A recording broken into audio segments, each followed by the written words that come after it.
Olá, bem-vindos. Estamos seguindo a nossa maratona. Ufa! Quem aí está cansado, né? Levanta a mão. Mas quanta coisa bacana que a gente teve por aqui hoje, quanta fala legal.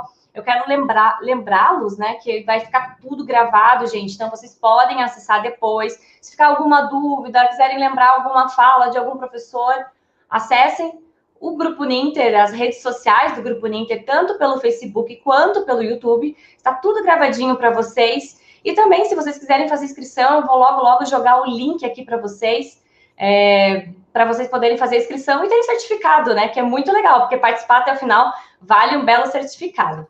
Então, seguindo aqui nas nossas palestras, nós vamos falar sobre práticas de física no ensino remoto. Para isso, nós temos os professores Álvaro Provador e professor Luciano Medeiros. Professores, a palavra com vocês. Boa palestra. Okay. Obrigado, Ariana. Tudo bem, professor Luciano? Professor Tudo Luciano bem, Álvaro? Formado em física, eu também sou formado em física, o professor Luciano tem algumas outras formações, né? Então por isso que a gente resolveu trazer esse tema aqui para a nossa maratona, que já que estamos focando na pandemia, né, e a gente gosta muito de ensinar física, gostamos de física, e a gente vê um problema, né, professor? Porque a gente, online agora, temos muitas teorias, muitos cálculos em física, só que a gente sente falta de uma prática, né? Vamos lá para uma sala de aula, demonstramos uma equação com os alunos, aprendemos a calcular, e, a posteriori, iríamos para um laboratório e fazer um experimento para comprovar aquilo. E, hoje em dia, aí, né, como não estamos indo para a sala de aula, isso está um pouco complicado. Então, a nossa proposta aqui é mostrar algumas situações que nós possamos fazer isso. Certo, professor? Meu caro professor Álvaro, né, é muito bom estar aqui com você, muito bom estar aqui nesse momento fazendo aí essa intervenção aí, né, nessa maratona, falando de um assunto tão importante que é isso mesmo, Álvaro. Você bem colocou aí a importância de que nesse momento que nós estamos online, né, nós não temos como ter aqueles momentos presenciais, onde geralmente fica mais fácil de fazer a explicação dos fenômenos através, né, de alguma prática. Então, realmente, o que está acontecendo é que os professores têm que usar bastante da sua criatividade nesse momento, né? E, então, uma das coisas que tem ajudado, que tem auxiliado, é justamente nós podemos aliar, né, o ensino da física, o ensino da matemática, né, que são disciplinas um pouco hard no sentido do entendimento, mas que no instante que a gente começa a fazer alguma prática, começa a fazer sentido, né? Os alunos começam a encontrar mais significado. E nada melhor do que fazer a prática utilizando a robótica educacional, né, Álvaro? Fazendo com que os alunos tenham, né, tragam aquela motivação intrínseca quando eles vão fazer a montagem, quando eles vão criar algum robô, e através desse robô a gente ensine algum conteúdo para eles, né, no instante em que eles colocam a mão na massa, né, começam a praticar a montagem, começam a praticar lá montar o robô propriamente dito, né, aí começa a ficar muito mais lúdico, inclusive, o aspecto do ensino. E são essas coisas, né, que dão possibilidade aí de fazer com que as disciplinas, né, as práticas das aulas de física, as práticas também nas aulas de matemática que a gente pode colocar, também elas possam ser feitas aí de uma forma muito interessante para o lado do aluno, para fazer com que realmente a gente saia desse aspecto, né, somente de uma aula de um sentido só, e nós possamos, então, enriquecer, né, o nosso processo de ensino-aprendizagem dessa forma. Isso aí já vem até de encontro ao que o Papert falava, né? A teoria do construcionismo do Papert, né? Trazer o aluno para ele criar aquilo que ele vai testar. Ele vai trazer o seu conhecimento e vai construir a partir do zero. Então a gente dá os subsídios, né, alguns materiais, indicar como funciona. É claro, vamos precisar um pouquinho de lógica de programação, também podemos falar um pouquinho depois, que muitos autores defendem que a gente só vê lógica normalmente lá no ensino superior, mas muitos autores já defendem que deveria ter lá no ensino médio já, porque a lógica, ela não é só para a gente fazer programação, a lógica é para o dia a dia, para sobreviver, para resolver problemas do nosso cotidiano. Então, se a gente tiver um pensamento lógico, nos ajuda nisso, vai nos ajudar no construcionismo, vai ajudar na montagem do robô, na construção do programa, e fazer as medidas que o nosso experimento assim fosse necessário, né? É claro que nós já partimos aqui para a robótica, né, professor? A gente podia até mostrar alguns experimentos mais simples antes, né? Não precisamos necessariamente ir lá só para a robótica, sim. Claro. Né? Uhum. Tem coisas muito práticas, né, de se fazer em casa. Bom, você tocou num ponto bem importante, que hoje a ideia do pensamento computacional, né, Álvaro, de nós ensinarmos esses conceitos, né, como você bem colocou, a respeito da programação, e ensinando esses conceitos a partir dos experimentos de robótica, né, de uma forma geral, mas fazendo com que os alunos também comecem a praticar o raciocínio lógico, e o raciocínio lógico, é claro, que vai ajudar depois no raciocínio crítico, né? Então, a ideia de que com esses projetos, nós façamos aí, né, a implantação desses experimentos e os alunos aí possam praticar e possam entender melhor com relação a isso, né, como até, né, o próprio professor Rodrigo Berté entrou aqui, já nos colocou, né, aí na nossa vida acadêmica aí também o Paulo colocou que a lógica acaba sendo aí a base de tudo. Nada melhor do que a gente praticar a lógica, então, né, Álvaro? Perfeito, é isso aí. A nossa ideia é que isso aí viesse realmente lá desde o ensino médio, né, mas vamos aplicar, vamos ensinar o que nós podemos aonde nós estamos. E hoje estamos aqui em casa, né, para o aluno do outro lado da telinha, vamos tentar passar esse pouco de conhecimento que nós temos, vamos tentar passar para o aluno e fazer esses experimentos. Né? Pensando que, vamos construir um experimento de queda livre, por exemplo. Fizemos a teoria lá de Galileu, da Torre de Pisa, vamos calcular a queda livre. Puxa, se a gente fosse para um laboratório de física, né, qual é o custo daquele laboratório para uma instituição? Se for comprar um equipamento para queda livre, com sensores, né, vou chutar ali em torno de R$1.000. Se fôssemos fazer ali um kitzinho com Arduino, né, um materialzinho reciclado que a gente pode encontrar em casa mesmo, poucos sensores, acredito que nós não gastaríamos R$50, correto, professor? Né, uma plaquinha de um Arduino básico e poucos sensores. Com certeza, Álvaro.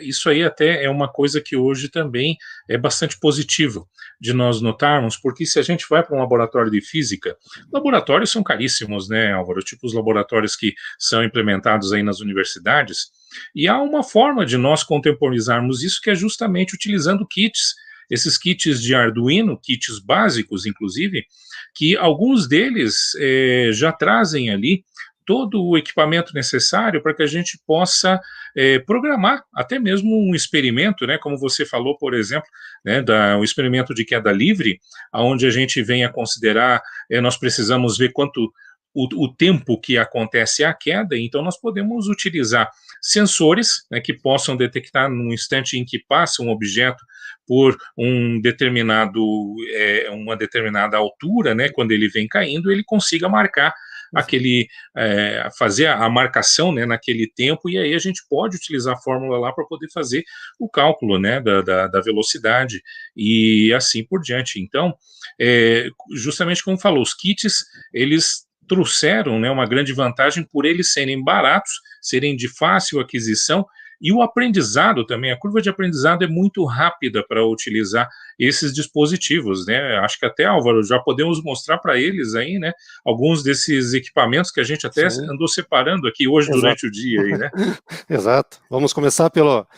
Bom, já que falamos na nossa queda livre, eu vou mostrar um que eu montei aqui, né? Ó, muito simples. Então, o que eu usei? Um cano de PVC. Então, aqui eu tenho a fiação para ligar no nosso Arduino, que depois eu vou mostrar. Então, na verdade, eu tenho aqui em cima 2 sensores, onde está esse furinho aqui. Então, de um lado é um emissor de infravermelho, né, que é esse LEDzinho aqui, e do outro lado é um LED receptor. Então, eu tenho um na extremidade superior, um no meio e um lá no final. Né, e esses fios aqui, para ligar no Arduino depois, saindo de cada receptor desse. Então, solto uma esfera aqui dentro, passa pelo primeiro sensor, começa a contar, passa no segundo, dá uma medida, passa no último, dá uma medida.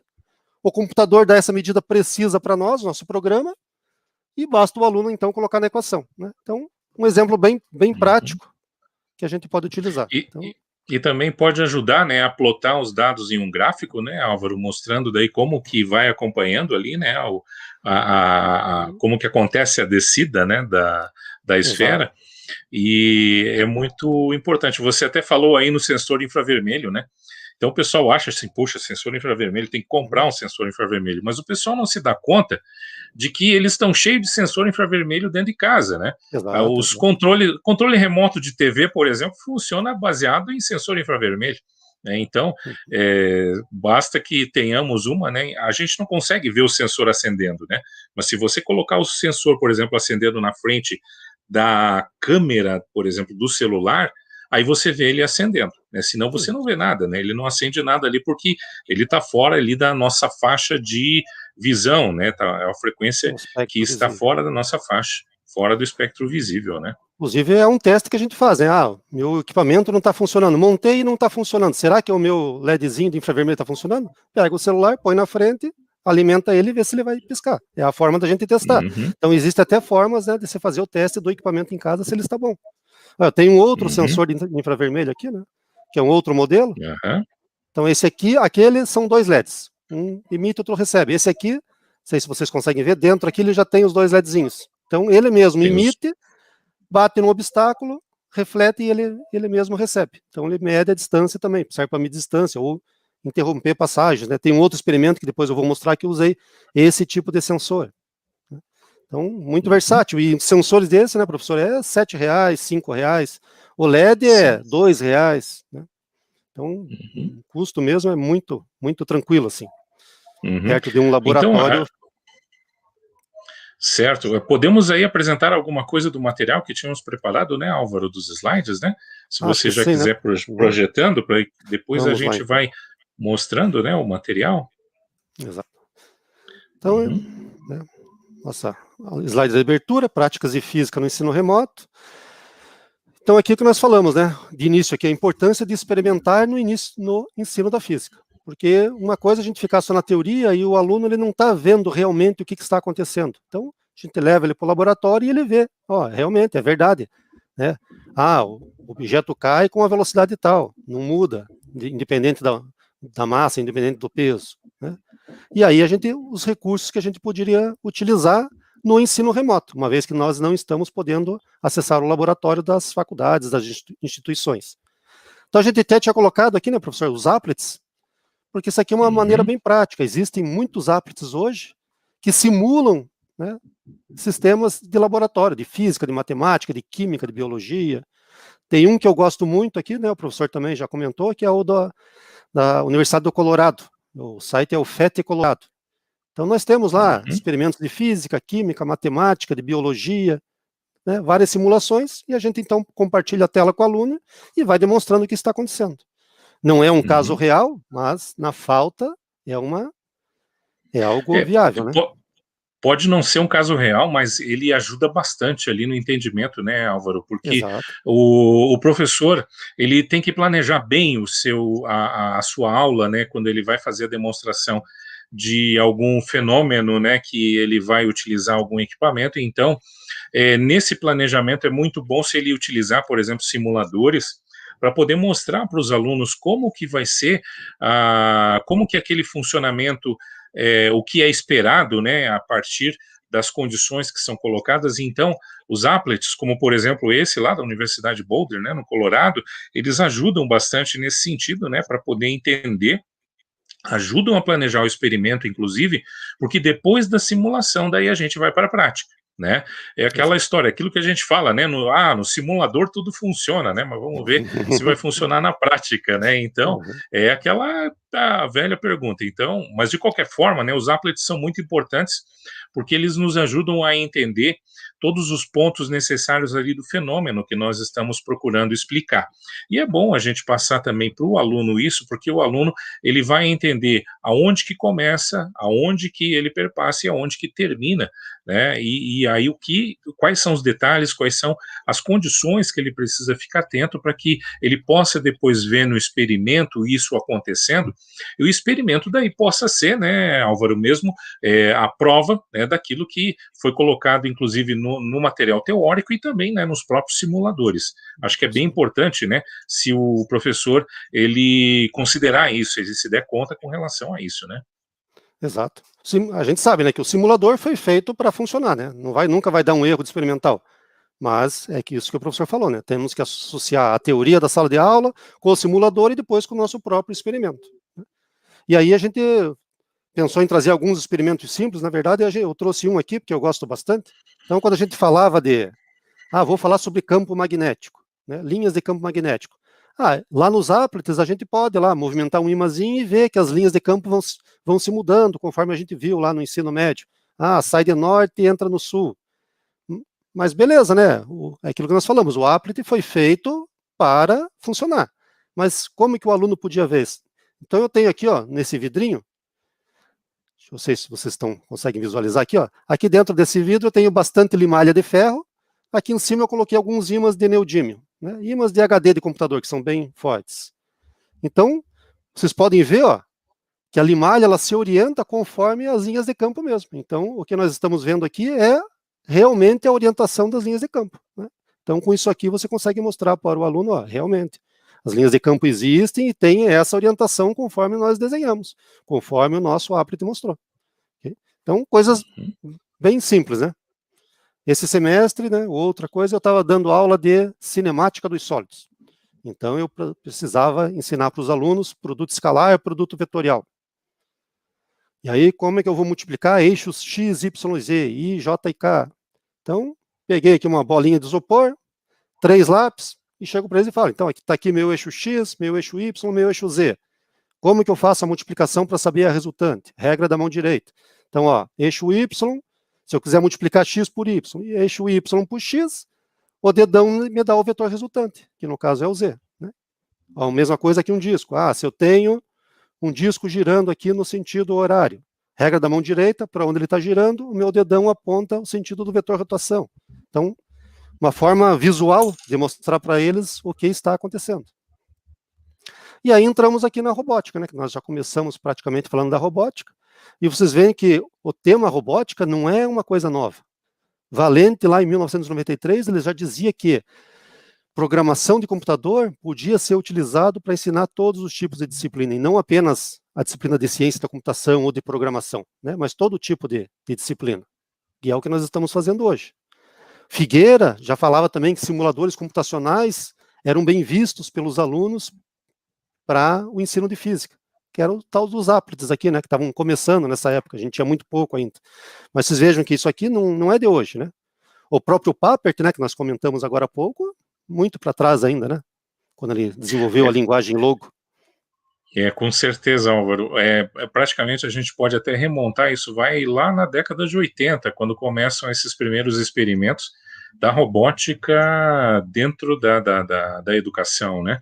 E o Papert, ele foi, os experimentos que ele fez, né, as pesquisas que ele fez foram bastante significativas nesse sentido, porque permitiu mostrar que uma outra alternativa, uma outra forma de aprendizagem poderia ser feita, fazendo com que o aluno ele ficasse mais responsável, mais autônomo ainda no seu processo de ensino e aprendizagem. Então, a robótica, né, e aí a robótica já vem daquela época, né, as primeiras propostas da linguagem Logo, que ele criou, né, como sendo uma linguagem para as crianças utilizarem, para as crianças programarem, e depois o Logo se torna daí o Lego, né, o projeto do Lego, e o Lego por muito tempo, aí, por vários anos, ele esteve aí nesses projetos de inclusão da robótica, inserção da robótica dentro do ensino básico.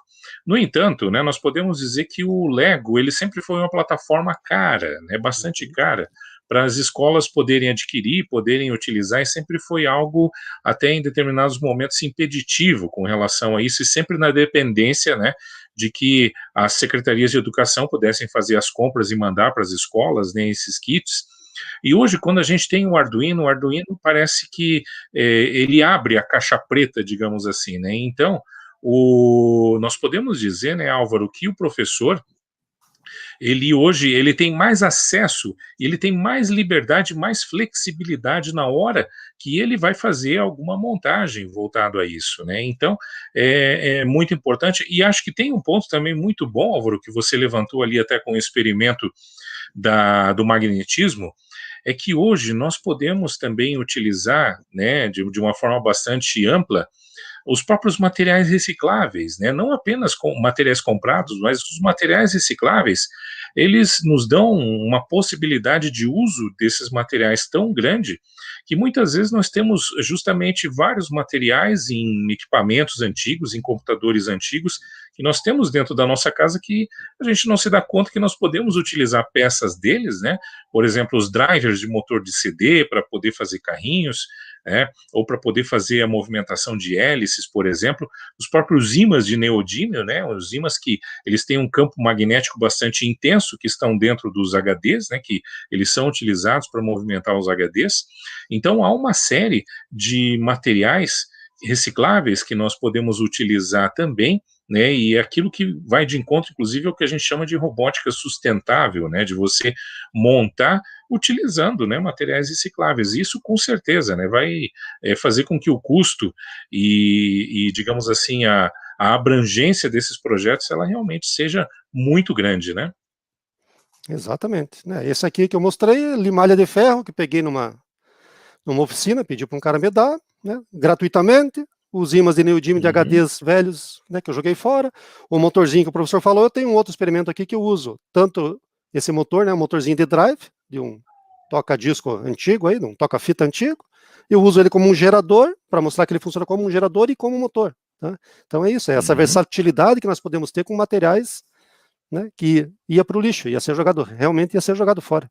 Então, essa parte da robótica sustentável está bem acessível para que a gente possa fazer experimentos e mostrar para os nossos alunos. E aí sim, né, então entramos aqui na robótica como um Arduino, os sensores e alguns exemplos, né, que nós então iríamos trazer aqui para mostrarmos, né. O professor quer falar desse aqui, que é o do servomotor aqui? O Arduino, né, gente, até se vocês não conhecem a plaquinha, né, o Arduino é uma placa que a gente pode adquirir hoje, né, ela tem várias dessas placas, são placas realmente bastante acessíveis, são baratas. A gente pode dizer que esse aqui é um mini computador, né, por causa da quantidade de coisas que nós podemos fazer utilizando um Arduino.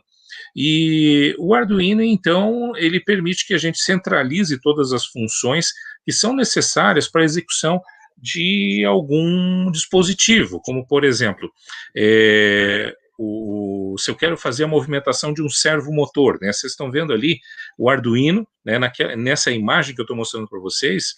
Isso é um simulador de Arduino, que pode ser utilizado também, que é o Tinkercad, que ele é um simulador aberto, né, ele é free, e aí as pessoas podem utilizar para fazer as suas montagens de Arduino. A gente utiliza bastante quando nós fazemos as nossas formações em robótica, para que depois os professores possam, com os conceitos já levantados ali, eles possam montar os seus robôs efetivamente. Então, mostrando também que tem uma plataforma que é o simulador de Arduino, que é o Tinkercad, que pode, então, também fazer isso. Eu uso esse experimento que eu estou mostrando aqui para vocês para ensinar o conceito de ângulo, né? Porque nós podemos fazer com que o servomotor ele é justamente aquele motor onde a gente tem um controle sobre o ângulo que ele vai fazer o giro. Então, nós podemos dar a informação do ângulo, ele gira exatamente naquela informação, naquele ângulo. Ele tem um total de 180 graus que ele pode fazer ali a abertura, e esses motores, eles são usados, por exemplo, em combinação, para poder movimentar os braços robóticos, né, para fazer com que o braço ele possa pegar algum objeto em um determinado local. Exato. Vamos aqui na outra. Esse aqui é um outro experimento, né, que nós montamos aqui. O professor Luciano foi meu orientador do mestrado. Então, esse aqui é para simular o pêndulo simples. Então, o que eu usei aqui? Material totalmente reciclado, né? Uma placa de PVC aqui, uma haste de ferro, um barbante e uma chumbada de pesca, que não está aparecendo aqui, mas eu mostro aqui ao vivo para vocês.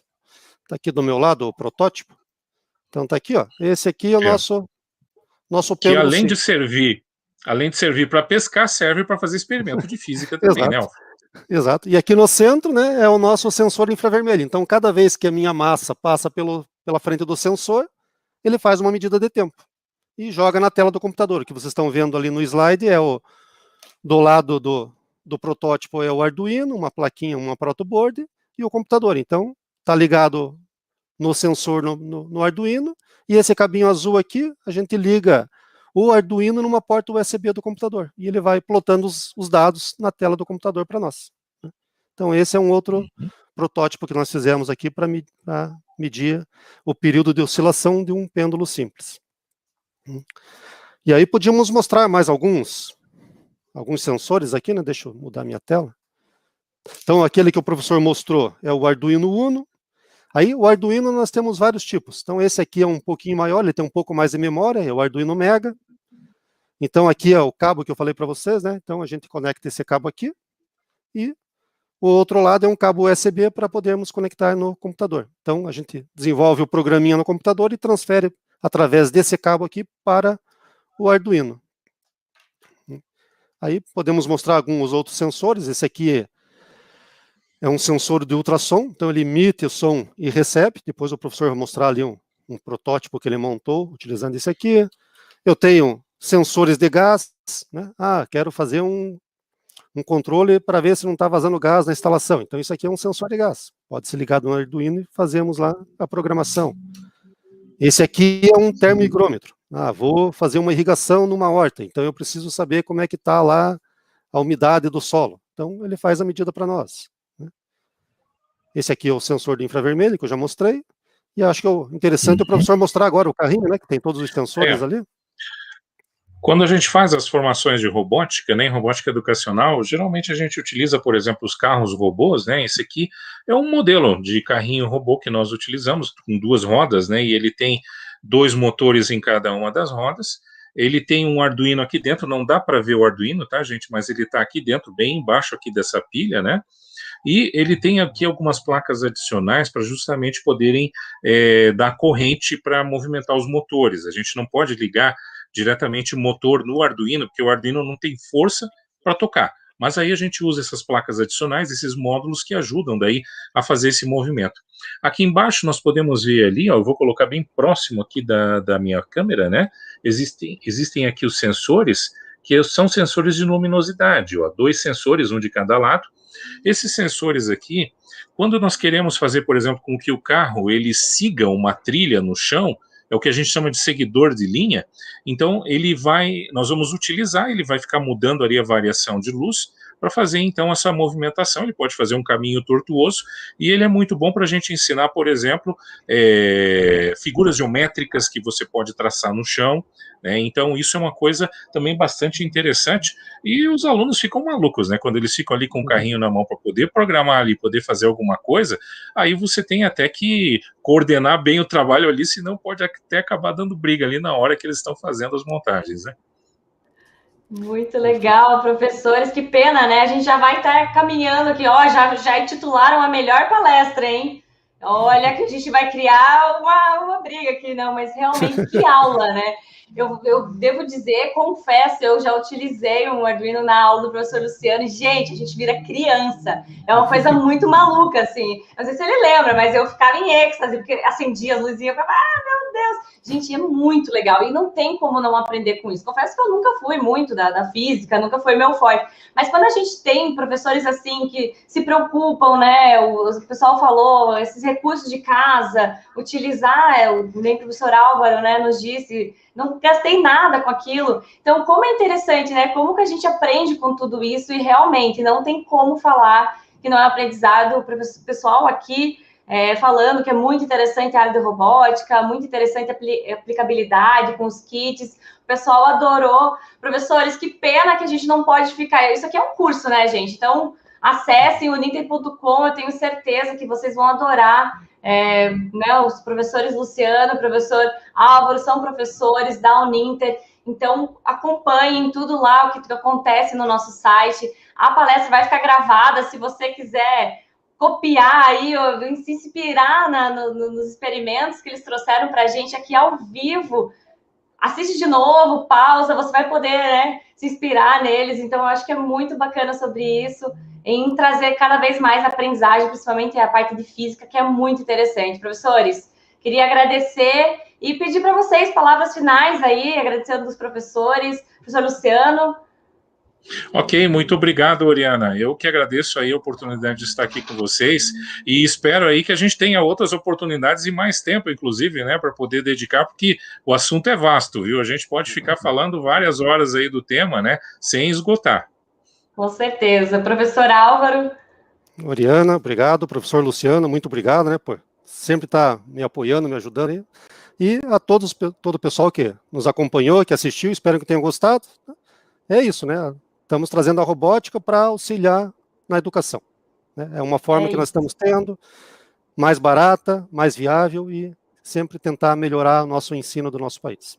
É isso aí, pessoal. Muito obrigado a todos. Okay. Eu agradeço. Eu vou encerrando minha participação na mediação. Vou deixar vocês com o professor William Salles, mas a próxima palestra é minha, hein? Então vocês fiquem aí que a gente se vê já já. Até a próxima. Até mais.